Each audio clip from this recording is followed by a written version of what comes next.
अस्सलाम वालेकुम। आज हम स्टार्ट करने लगे हैं द क्लासिकल डिस्ट्रीब्यूशन फंक्शन।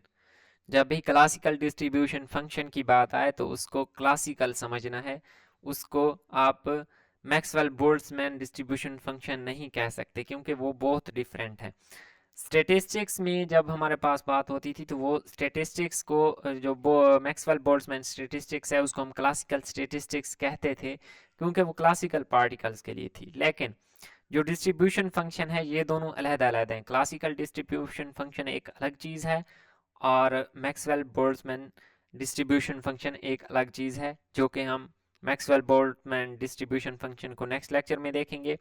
आज हम देखेंगे हमारे पास क्लासिकल डिस्ट्रीब्यूशन फंक्शन क्या है। It has been observed that in many systems of indistinguishable particles, the average occupation number of the particles Nj in a level is very much less than the number of states Gj. अब देखें जो हमारे पास indistinguishable particles का एक system होता है उसमें जो एवरेज ऑक्यूपेशन नंबर की बात हो रही है। अब जी जे हमारे पास क्या है, बहुत ज़्यादा होता है और पार्टिकल्स हमारे पास क्या है, कम होते हैं।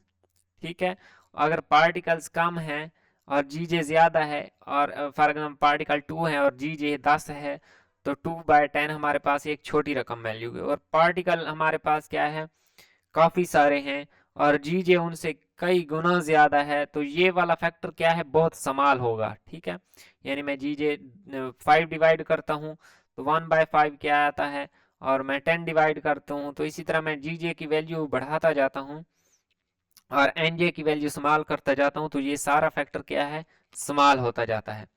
अब so the average occupation number, average number of particles को जो हम कहते हैं पर स्टेट इज वेरी स्मॉल, तो ये average number of particles per state क्या है, बहुत कम हो जाएंगी। So Bose Einstein and Fermi Dirac distribution functions can be written. अब बोज-आइंस्टाइन और फर्मी डिराक में क्या है, प्लस माइनस 1 का फर्क है। अगर प्लस होगा तो यहाँ पे हमारे पास क्या है, कौन सा फंक्शन होगा, ये अभी अभी हमने देखा है कि +1 के केस में हमारे पास फर्मी डिराक होता है। ठीक है, और -1 के केस में हमारे पास क्या है, बोज-आइंस्टाइन डिस्ट्रीब्यूशन फंक्शन होता है। अब देखें ये टर्म हमारे पास बहुत छोटी बन रही है तो इस राइट साइड पे भी तो हमें एक छोटी टर्म, क्योंकि इक्वेशन का साइन है, इक्वलिटी है, तो इक्वलिटी के लिए ये टर्म भी छोटी होनी चाहिए। इस टर्म के छोटे होने के लिए जो इसका डिनोमिनेटर में टर्म है इसको बहुत बड़ा होना होगा। अगर ये टर्म बहुत बड़ी होगी तो हम अगर बहुत बड़ी टर्म से +1 कर लें या माइनस कर लें तो उस बहुत बड़ी रकम पे कोई ख़ास इफेक्ट नहीं पड़ेगा, तो हम इस +-1 को क्या है, निगलेक्ट कर सकते हैं। तो +-1 को निगलेक्ट कर दिया तो ये हमारे पास क्या है, फंक्शन बन गया। अब ये था डिनोमिनेटर में, अगर इसको ऊपर ले आए न्यूमरेटर में तो एक माइनस साइन आएगा तो उसको जो कि इसको अंदर मल्टीप्लाई होकर म्यू माइनस ई जे ओवर के बी टी कर देगा।